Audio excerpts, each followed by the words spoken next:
Hello friends. I hope आप लोग ठीक होंगे। पेपर 10 प्रीवियस ईयर पेपर्स में, और अब मैं ये कर रहा हूँ कि एक पेपर 2016 एक पेपर 2017 सीजीएल, और कोशिश करूँगा कि सीपीओ और सीएचएसएल के पेपर्स भी आगे सीरीज़ में ले पाऊँ। मेरे लिए 2016-17 इसलिए आसान है कि मेरे पास उनकी पीडीएफ्स मौजूद हैं, तो उनमें फॉर्मेटिंग करने में मुझे ज़्यादा टाइम नहीं लगता है। मतलब वैसे तो काफ़ी टाइम लगता है, लेकिन अगर मैं सीपीओ या दूसरे पेपर्स करूँगा तो कई घंटे तो मुझे पूरी फॉर्मेटिंग करने में ही लग जाएगा। तो उतना मेरे पास अभी टाइम है नहीं। इस वजह से मैं सीपीओ या दूसरे पेपर्स को लेने से बच रहा हूँ। तो चलिए स्टार्ट करते हैं। वैसे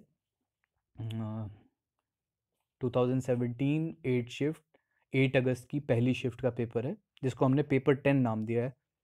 पिछली सीरीज़ में बताया था कि अब मैंने नंबर्स असाइन कर दिए हैं पेपर को, ताकि जो लोग अटेम्प्ट कर रहे हैं मेरे पेपर्स वो आराम से उसको देख पाएँ कि उन्होंने पहले कहीं इसको अटेम्प्ट तो नहीं कर लिया एंड ऑल।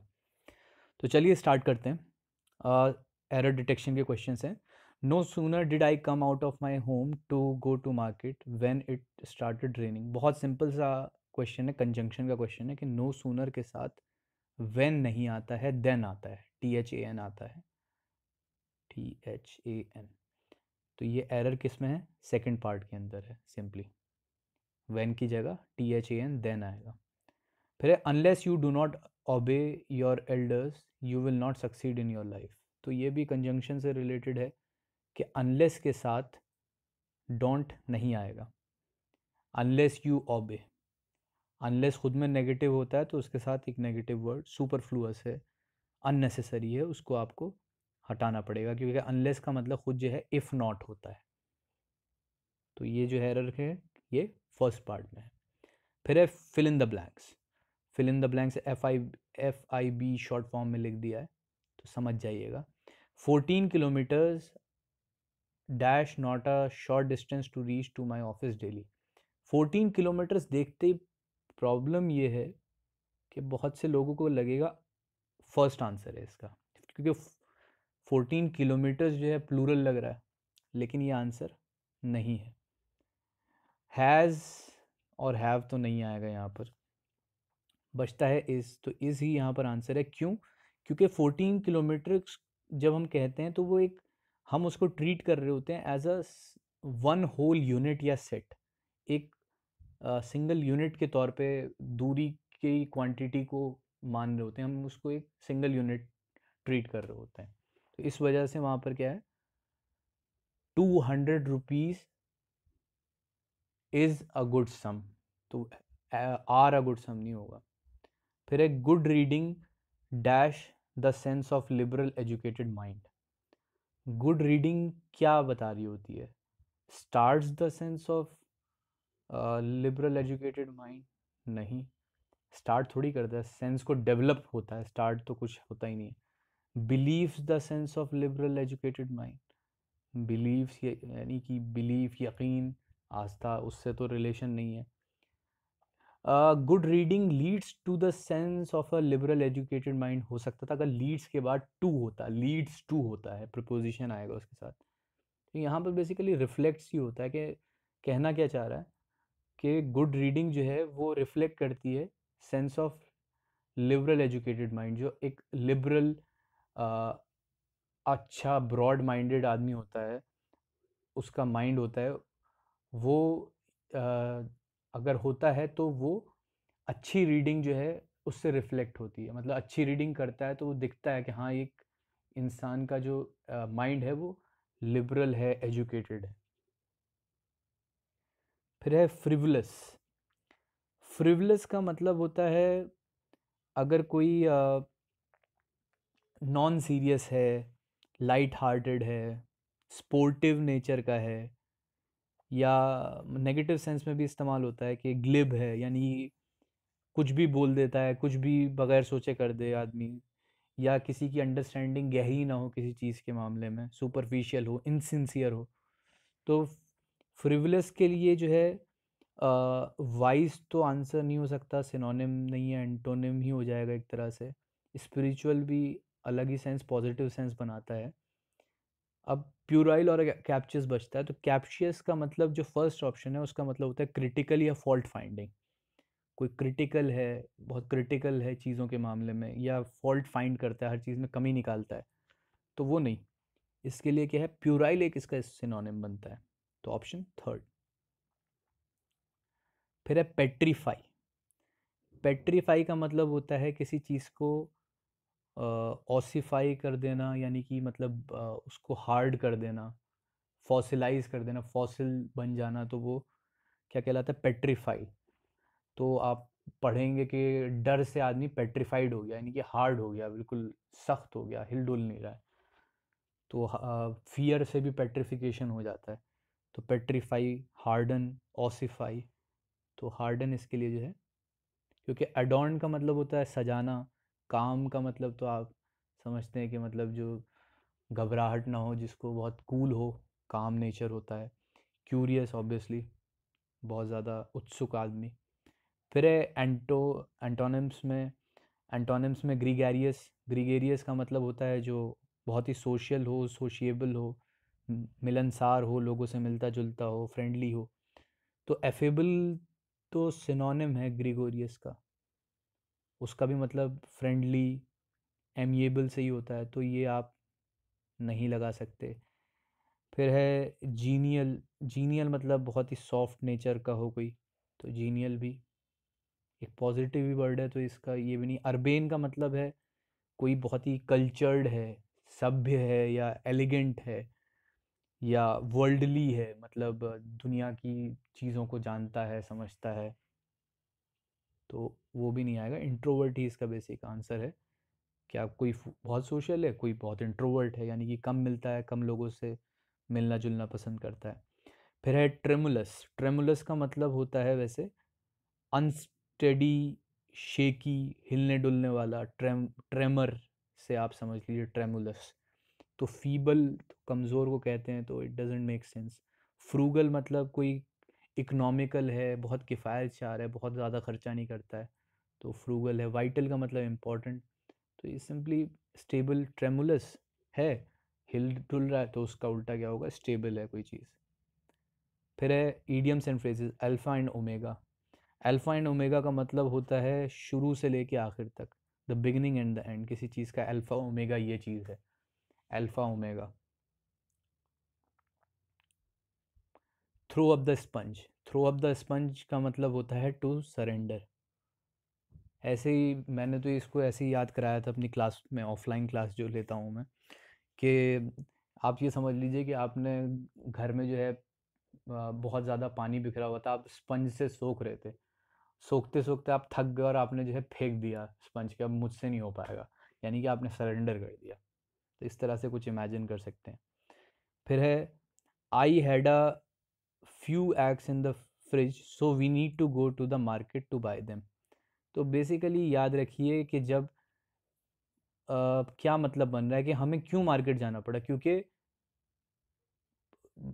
ना के बराबर अंडे हैं, अगर होते थोड़े बहुत तो चल जाता काम, क्यों जाना पड़ता। तो वहाँ पर अ फ्यू नहीं आएगा, वहाँ पर फ्यू आएगा। आई हैड फ्यू एग्स, ठीक है। तो यहाँ पर फ्यू का मतलब है मुश्किल से ही कोई, हार्डली यानी स्कार्सली यानी। अ फ्यू का मतलब है थोड़े बहुत, लेकिन वो थोड़े बहुत भी नहीं है, मतलब तो ना के बराबर है, यानी कि जितनी ज़रूरत है, फॉर एग्जांपल 5 की ज़रूरत है और एक या दो ही है, हार्डली या नहीं है वहाँ पर, स्कार्सली या नहीं है, तो फ्यू वहाँ पर इस्तेमाल होगा। फिर है my brother is indifferent about whatever I say. तो इनडिफरेंट के साथ होता है इनडिफरेंट टू।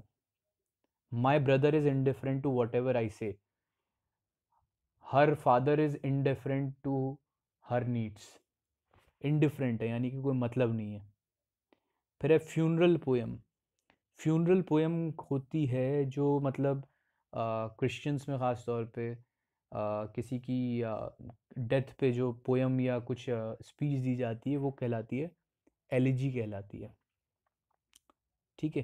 क्योंकि पैंडिमोनियम का मतलब होता है वाइल्ड एंड नॉइजी, शोर शराबा, जंगली टाइप की का बिहेवियर। पैरोडी यानी कि किसी का मजाक बनाना, पैरोडी करना। Satire, mockery. सोनेट जो है, sonnet is a poem, yes, sonnet भी एक पोयम होती है, लेकिन उसमें होता है कि 14 लाइंस की एक स्पेशल पोयम को इंग्लिश में क्या कहा जाता है, सोनेट कहा जाता है। तो ये भी ऑप्शन गलत था। फिर है one who walks in sleep. तो one who walks in sleep is called as what. ये क्वेश्चन कई बार आ चुका है, तो आपको पता होना चाहिए कि सोमनैम्बुलिस्ट कहते हैं उसको, क्योंकि ड्रोवर का जो मतलब होता है a person who moves live stocks, यानी कि जो भेड़ों को, बकरियों को, गाय भैंसों को इधर से उधर ले जाता है, चरवाहा कह सकते हैं। तो ड्रोवर नहीं। फास्टिडियस एक ऐसा इंसान जो कि जिसको प्लीज़ करना, जिसको खुश करना बहुत ही मुश्किल हो, और बहुत ही ज़्यादा डिमांडिंग है, क्रिटिकल है चीज़ों के मामले में। तो ऐसा भी इंसान। न्यूमिस्मेटिस्ट जो कॉइन्स को कलेक्ट करता है, तो इसलिए जो है वो भी गलत है।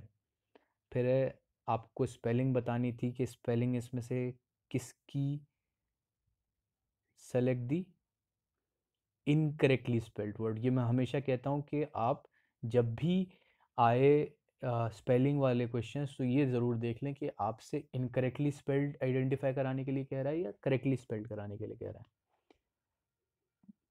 तो इसमें जो है गारंटी की अगर आप स्पेलिंग देखें तो यही गलत है बस। गारंटी की स्पेलिंग GAU नहीं होती है, GUA होती है। GUARANTEE। तो गुआ करके होगी, गुआरंटी, ऐसे याद रख सकते हैं। बहुत सी बार मैं यही कहता हूँ कि अगर आपको स्पेलिंग याद नहीं होती हैं या नहीं हो रही हैं, तो एक काम करिए कि प्रोनंसिएशन को उस हिसाब से बोलना शुरू कर दीजिए कुछ टाइम के लिए, तो आपको काफ़ी हद तक हो सकती है। फिर आपको बतानी थी 91st में, तो 91st में एटिकेट की स्पेलिंग में प्रॉब्लम है। ETIQUETTE, TTEE। ये ET मतलब लास्ट में जो है, एक तो डबल टी आएगा, यस डबल टी आएगा इसमें, ETIQUE तो एटिकेट, एटिकेट मतलब अच्छी बर्ताव व्यवहार को एटिकेट कहते हैं, कि जो जो अच्छी चीज़ें मानी जाती हैं। तो एक्सक्यूज़ड यानी कि कोई बहुत ही अच्छी तरीके की कोई चीज़। स्कैवेंजर यानी कि जो आ, कूड़े पे और उस पे जो है, या मुर्दों पे, मुर्दा चीज़ें खाता है, स्कैवेंजर्स कहलाते हैं। फिर आपको पैराजम्बल्स हैं। पैराजम्बल्स में आप पढ़िए। तो आपसे पूछूं फिर मैं कि स्टार्टिंग किससे नहीं हो सकती। तो स्टार्टिंग में आप ये देखिए PQRS है। स्टार्टिंग जो है यहाँ सिंपल है कि आर से ही हो सकती है, बट से नहीं होगी, इट से नहीं होगी, और ही इसलिए नहीं होगी क्योंकि मोहनलाल पहले बताना पड़ेगा। तो इट वॉज हिज से पहले भी आपको चाहिए, बट ही, तो आर से होनी, यानी कि ऑप्शन फर्स्ट और सेकंड तो यहाँ पर बहुत आराम से ऐसी एलिमिनेट हो गई ये देखते ही। फिर आपको क्या देखना है, आर है। अब आर में और पी दोनों में क्या है, आर पहला है और पी बाद का है, यानी कि आपको क्या देखना है, QS और SQ के बीच में देखना है। तो अगर आप गौर से देखें, Q और S देखिए, Q पहले आएगा या S पहले आएगा। तो it was his first visit to the city and he didn't know where to गो।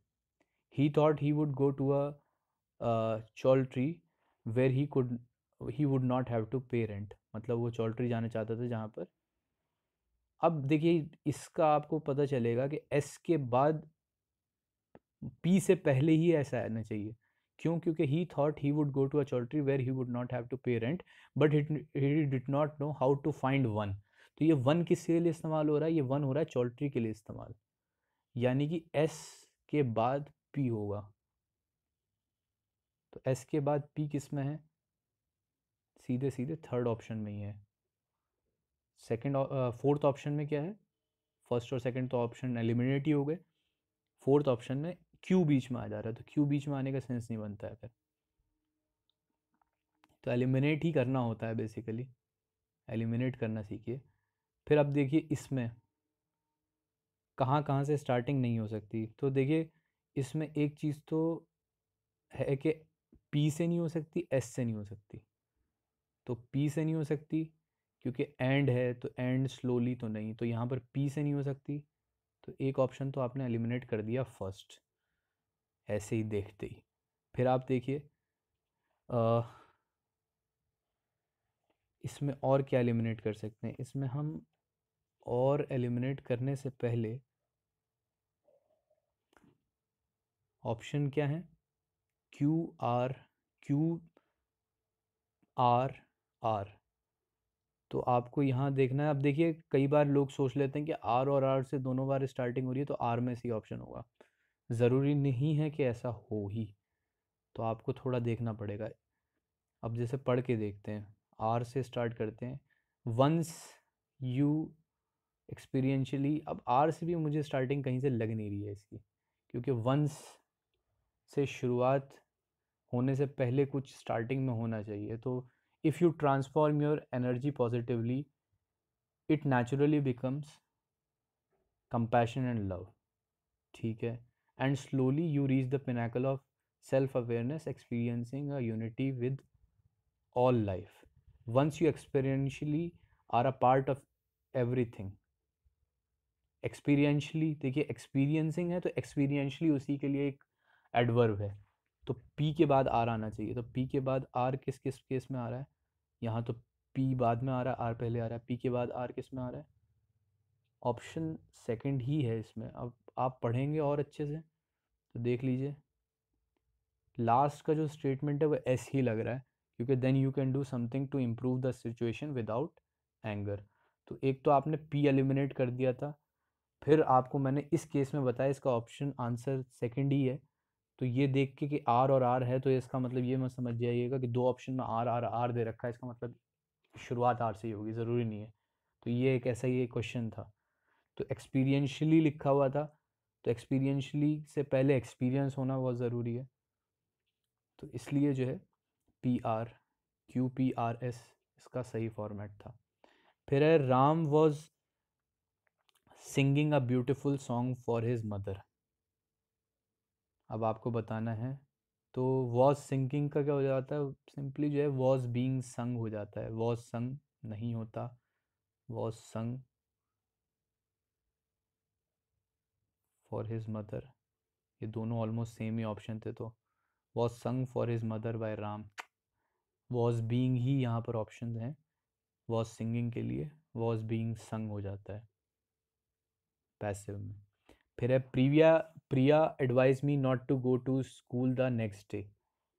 प्रिया, प्रिया ने, सॉरी प्रिविया कह दिया, अगर किसी की कोई प्रिया सुन रही हो तो सॉरी, मैंने दो बार गलत नाम ले दिया, वेरी वेरी सॉरी। प्रिया जो है advise me not to go to school the next day. ठीक है। तो प्रिया ने क्या कहा, नेक्स्ट डे, तो नेक्स्ट डे बना है, इनडायरेक्ट सेंटेंस है ये। तो नेक्स्ट डे आया है तो इसका मतलब नेक्स्ट डे जो है, यहाँ पर नेक्स्ट डे होना ज़रूरी नहीं है, बल्कि ये नेक्स्ट डे तभी हम इस्तेमाल कर रहे होते हैं जब पास्ट में टुमारो के लिए इस्तेमाल किया जाता है। तो टुमारो वाला देखें तो टुमारो वाले तीन ऑप्शन बचते हैं, तो ये पहला ऑप्शन तो इसी वजह से कट जाता है। फिर है will you not go to, will you question तो कर नहीं रही है, आस्क तो कर नहीं रही है, तो ये भी ऑप्शन कट जा रहा है इस वजह से। तो दो ऑप्शन तो कट गए। प्रिया टोल्ड मी, प्रिया टोल्ड मी, प्रिया टोल्ड तो नहीं कर रही है, बता नहीं रही है, प्रिया बोल रही है सिर्फ, यानी कि बोल के मतलब एडवाइस कर रही है, don't go to school the. Told me में तो एक तरह से ऑर्डर हो जाएगा, तो इस वजह से जो है इसका आंसर सेकंड आना चाहिए, don't go to school tomorrow Priya said to me. तब वो बन सकता है प्रिया एडवाइज मी, क्योंकि टोल्ड के साथ जो है फिर टोल्ड एक ऑर्डर के तौर पे इस्तेमाल किया जाता है। फिर है आपका cloze test, job performance is dash by a number of factors. ठीक है, जॉब परफॉर्मेंस जो है वो अब देखना पड़ेगा कि नंबर ऑफ फैक्टर्स से इफेक्ट होती है, क्या होती है। Motivation alone does not lead to increase performance, सिर्फ मोटिवेशन से परफॉर्मेंस बेहतर नहीं हो जाती। Ability and technology moderates the relationship between motivation and performance. काबिलियत और टेक्नोलॉजी मॉडरेट करती है रिलेशनशिप को हैंडल करती है between motivation and performance. Performance और मोटिवेशन के बीच के रिलेशनशिप को मॉडरेट करती है, गाइड करती है। The higher the levels of ability and motivation, the dash the level of performance will be. जितनी ऊंची एबिलिटी और मोटिवेशन होगा, performance, level of performance common sense के हिसाब से उतना ही ऊपर होगा, तो समथिंग हायर से रिलेटेड कोई वर्ड आना चाहिए। However increasing motivation beyond an dash level tends to, लेकिन बहुत ज़्यादा अगर इंक्रीज़ कर दिया जाए लेवल ऑफ मोटिवेशन को एक लेवल से ज़्यादा, तो इट टेंड्स टू, उस वो डिसफंक्शनल रिजल्ट होता है, यानी कि वो रिजल्ट सही नहीं आता है, कायदे का अच्छा रिजल्ट नहीं आता, because it is dash by N increase level of anxiety. उससे जो है एंग्जाइटी बढ़ने लगती है, समथिंग लाइक दैट। तो आपको बताना है पहला, job performance is dash by number of factors, affected, affected, influence, measured. तो इन्फ्लुएंस भी हो सकता है, इफेक्टेड नहीं होगा। अफेक्टेड यहाँ पर ज़्यादा असर डालता है, यहाँ पर ज़्यादा अप्रोप्रिएट लग रहा है। इन्फ्लुएंस भी हो सकता है, लेकिन अफेक्टेड मुझे ज़्यादा क्लोज लगा यहाँ पर। कुछ लोग इन्फ्लुएंस भी लगा सकते हैं और कुछ हद तक जस्टिफाइड भी हो सकता है। जॉब परफॉर्मेंस पर परफॉर्मेंस के साथ अफेक्ट होता है, इन्फ्लुएंस नहीं होता। इन्फ्लुएंस आपके आइडियाज़ और आप दूसरी चीज़ों को करते हैं, तो अफेक्टेड ज़्यादा बेहतर है। अफेक्टेड और इफेक्टेड का भी मैं आपको इसके बाद बताऊंगा, पहले मैं पेपर कर लूँ कि लोग कंफ्यूज हो जाते हैं अफेक्टेड और इफेक्टेड में, तो वो क्या फ़र्क पड़ता है। Motivation alone does not lead to increased performance. Ability and technology moderates the relationship between motivation and performance. ठीक है। The higher the levels of ability and motivation, जितनी higher levels of ability और motivation होगा, the dash the level of performance will be, क्या होगा, lower नहीं होगा, higher ही performance होगा। higher the level, larger नहीं होगा, higher performance होती है। तो फर्स्ट ऑप्शन होगा, लार्जर नहीं होगा, स्मॉलर और लोअर तो हो ही नहीं सकता था। फिर है, however increasing motivation beyond an. तो एन देखते एक तो ऑप्टिमल या beyond an increase level. Optimal level, optimal level मतलब हम क्या चाहेंगे, हम इंक्रीज तो चाहेंगे, लेकिन हम इंक्रीज भी एक ऑप्टिमल लेवल तक ही चाहेंगे। यानी कि ऑप्टिमल लेवल का मतलब होता है, देखिए एन आ गया तो वैसे भी सर्टेन या डिज़ायर्ड आंसर नहीं हो सकता था। एन है तो वहाँ पर वॉवल आना चाहिए, या वॉवल साउंड का वर्ड। तो इंक्रीज्ड क्यों नहीं, क्योंकि इंक्रीज इसलिए नहीं क्योंकि यहाँ पर क्या बात हो रही है कि हमें चाहिए तो, लेकिन एक लेवल तक ही, एक पॉजिटिव लेवल तक ही, तो वो ऑप्टिमल लेवल कहलाएगा, वो इंक्रीज लेवल नहीं कहलाएगा। ऑप्टिमल लेवल एक ऐसा, ऑप्टिमम पॉइंट, ऑप्टिमल लेवल एक ऐसा लेवल होता है जहाँ तक रिजल्ट जो है पॉजिटिव आ रहा होता है, उसके बाद फिर नेगेटिव आने लगता है। जैसे आदमी को एक लेवल तक पैसा चाहिए, उसके बाद पैसा आता है तो उसका डाउनफॉल भी बहुत सी बार आने लगता है, या कोई हैप्पीनेस में या उसकी लाइफ में कोई बहुत ज़्यादा मीनिंगफुल कंट्रीब्यूशन उस पैसे का या उस पावर का नहीं होता, लेकिन एक लेवल तक चाहिए होता है। तो ऑप्टिमल लेवल वो लेवल जो कि जब तक कि however increasing motivation beyond an optimal level, optimal level से बढ़ाने के बाद जो है नेगेटिव रिजल्ट आने लगते हैं, तो इसलिए इंक्रीज ना के यहाँ पर ऑप्टिमल वर्ड इस्तेमाल होगा। यही यूजेज के क्वेश्चंस हैं, पॉइंट्स हैं, जिनकी वजह से बहुत से लोगों के क्लोज टेस्ट में नंबर जो हैं घट जाते हैं, क्योंकि कॉन्सेप्ट समझना बहुत ज़रूरी है कि क्यों इंक्रीज नहीं आएगा, क्यों ऑप्टिमल आएगा, या क्यों इन्फ्लुएंस के कंपैरिजन में अफेक्टेड वहाँ ज़्यादा अप्रोप्रिएट है। बियॉन्ड एन, फिर है beyond an optimal level tends to what, tends to produce,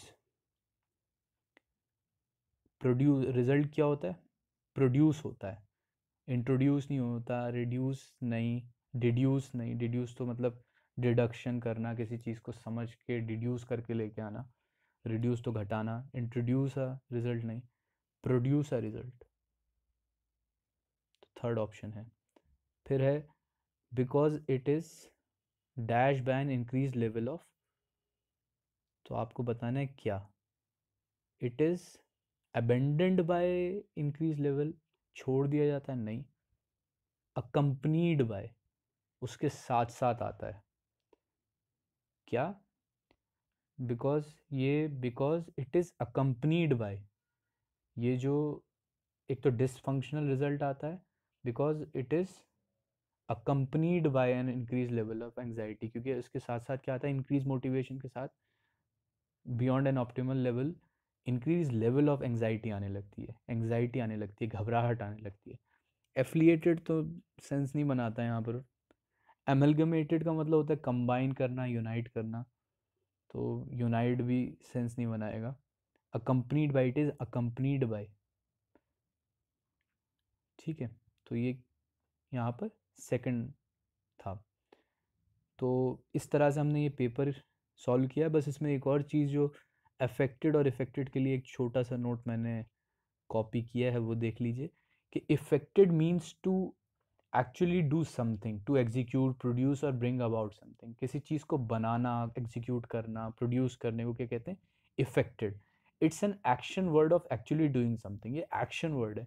he effected a reorganization of the finance department, उसने एक प्रभाव डाला, रीऑर्गेनाइजेशन किया, रीऑर्गेनाइजेशन के करके प्रभाव डाला। He effected a reorganization of the finance department. Affected is use to describe something being impacted. Affected से क्या मतलब होता है कि कोई चीज़ इम्पैक्ट हो रही है, असर पड़ रहा है किसी चीज़ पे। This is a word you would commonly use when something has been impacted. ये हम तब इस्तेमाल करते हैं कॉमनली जब किसी चीज़ पे किसी चीज़ का प्रभाव पड़ता है। The accountants in finance were affected by the reorganisation. Accountants in finance department, पहले उसमें क्या बताया कि बॉस ने या ही रहा होगा, उसने क्या रीऑर्गेनाइजेशन किया कि किसी को कहीं फेंक दिया, किसी को कहीं फेंक दिया, किसी को इधर कर दिया, किसी की ड्यूटीज चेंज कर दी। तो उससे क्या हुआ, ही डिड दैट या ही इफेक्टेड दैट। और उससे क्या हुआ, accountants in finance department were affected, उन पे क्या पड़ा, असर पड़ा उस चीज़ का। जैसे you can see the two used in the same sentence. कैसे? He effected a reorganization of the department, उसने क्या किया, इफेक्ट किया reorganization of the department, change किया, इम्पैक्ट किया। And many of the people were significantly affected, और उसकी वजह से सिग्निफिकेंटली लोगों पे असर पड़ा, अफेक्टेड हुए, ठीक है। तो ये एक, आई थिंक इस सेंटेंस को आप कायदे से देखेंगे तो आपको बहुत हद तक क्लियर हो जाएगा कॉन्सेप्ट अफेक्ट का और इफेक्ट का, इफेक्टेड और अफेक्टेड कैसे यूज़ किए जाते हैं, ठीक है। तो आई होप आपको ये वीडियो अच्छा लगा होगा, काफ़ी कुछ सीखने को मिला होगा। और अपनी पढ़ाई आप करते रहेंगे, अपनी पढ़ाई में सुधार करते रहेंगे, परफॉर्मेंस बेहतर करते रहेंगे, कंसंट्रेशन के साथ लगे रहेंगे। इसी उम्मीद के साथ goodbye and take care.